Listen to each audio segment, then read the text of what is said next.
హెల్తీగా పిల్లలు స్కూల్ నుంచి వచ్చిన తర్వాత ఈ స్నాక్ అయితే చేసి పెట్టండి. చాలా ఇష్టంగా తింటారనమాట ఫిష్ ఫ్రై.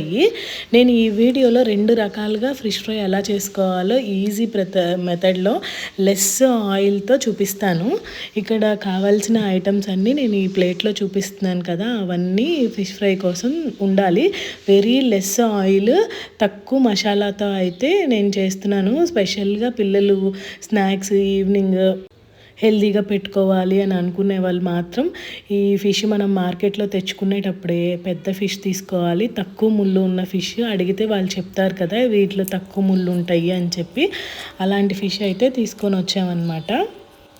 ఏ ఏజ్లో ఉన్న పిల్లలకైనా మా పెద్దవాళ్ళకైనా ఫిష్ ఫ్రై చాలా మంచిది. రోజు డైట్లో 2 ముక్కలైనా తినమని అంటారు కదా. ప్రతిరోజు మనం చేసుకోకపోయినా వారంలో ఒక్కరోజు ఈ స్కూల్ నుంచి పిల్లలు వచ్చేసరికి మనం ఇలా రెడీ చేసి పెడితే వాళ్ళు ఎమ్మీగా 2 పీసులు తిన్నా కానీ చాలా హెల్దీ డైట్ మనం ఇస్తున్నట్టు అనమాట. ఒక ప్లేట్లోకి మ్యారినేషన్కి కావాల్సిన అన్ని ఐటమ్స్ ఇలా కలుపుకున్నాను కదా. దీంట్లో ఆయిల్ క్లిప్పింగ్ అయితే మిస్ అయిందండి. 2-3 స్పూన్స్ ఆయిల్ కూడా వేసి కలుపుకోవాలి. అన్ని ఫిష్ ముక్కలు ఒకేసారి వేసి కలిపే కన్నా ఒక్కొక్క ఫిష్ ముక్కని ఇలా మ్యారినేషన్ చేసుకుంటే బాగా పడుతుంది. 2 సైడ్స్ మంచిగా ఆ పేస్ట్ అనేది అప్లై అవుతుందన్నమాట. ఒక్కొక్క ఫిష్ని ఇలానే తీసుకోండి. ఇలా నేను మధ్యాహ్నం పని అయిపోయినాక 11-12 మధ్యలో ఈ మ్యారినేషన్ అయితే చేశాను. పిల్లలు వచ్చేసరికి 3 అవుతుంది కదా, 3 కల్లా మనం చేసుకోవచ్చు అని చెప్పేసి ప్యాన్లో కొంచెం ఆయిల్ అయితే వేసేసి 2 గంటల ఆయిలే వేసాను. అంతకు మించి ఏం వేయలేదనమాట. మనం కూరకు పట్టే అంత ఆయిల్ వేసిన తర్వాత ఎమ్మటనే మనం మూత పెట్టుకొని ఒక 5-7 మినిట్స్ వరకు కదిలించకుండా వేపుకుంటే ముక్క చిదురవ్వకుండా ఉంటుందన్నమాట. ఎలా మనం వేసామో అలానే ఫ్రై అవుతుంది. తర్వాత మూత తీసి అటువైపు ఇంకొక పక్క కూడా కాల్చుకొని తీసుకుంటే రెడ్ ఫిష్ ఫ్రై అయితే నేను చూపించాను. ఇప్పుడు గ్రీన్ ఫిష్ ఫ్రై ఎలా చేసుకోవాలి అనేది, ఇది చాలా హెల్దీ అనమాట. పిల్లలకి బాగా నచ్చుతుంది.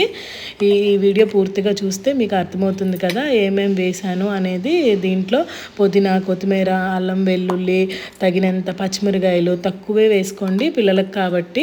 ఉప్పు, కారం, పసుపు, గరం మసాలా, కార్న్ఫ్లోరు అన్నీ దాంట్లోనే వేసేసుకున్నాను అనమాట. మిక్సీ జార్లోనే విడిగా ఏది అయితే కలుపుకోలేదు. నిమ్మకాయ ఒక్కటే విడిగా నేను కలిపాను. ఇవన్నీ వేసేసి మిక్సీ జార్లో బాగా బ్లెండ్ చేసేసరికి బ్లెండ్ చేసేటప్పుడే బాగా పుదీనా స్మెల్ అయితే మంచిగా అరోమా అయితే వస్తుందన్నమాట బయటికి. ఈ మిశ్రమం అంతా మనం మిక్సీలో వేసి జ్యూస్ లాగా చేసుకున్న తర్వాత ఫిష్ ముక్కలు అయితే కలిపేసుకోవాలి. మ్యారినేట్ చేస్తేనే ఫిష్ బాగుంటుంది అనమాట. ఆ పైన కోటింగ్ మనకి ఊడిపోకుండా ఉంటుంది ఫ్రై చేసుకున్నప్పుడు. అందుకని బైండింగ్ కోసం ఒక కార్న్ఫ్లోర్ 1 స్పూన్ మాత్రం వేసుకోండి, సరిపోతుంది. ఇట్లా బైండింగ్ లూజ్ అవ్వకుండా ఫిష్కే స్టిక్ అయి ఉంటుంది అనమాట మనం ఫ్రై చేసినప్పుడు. నేను ఇది కూడా ఒక 2 అవర్స్ అయితే నానబెట్టుకున్నాను.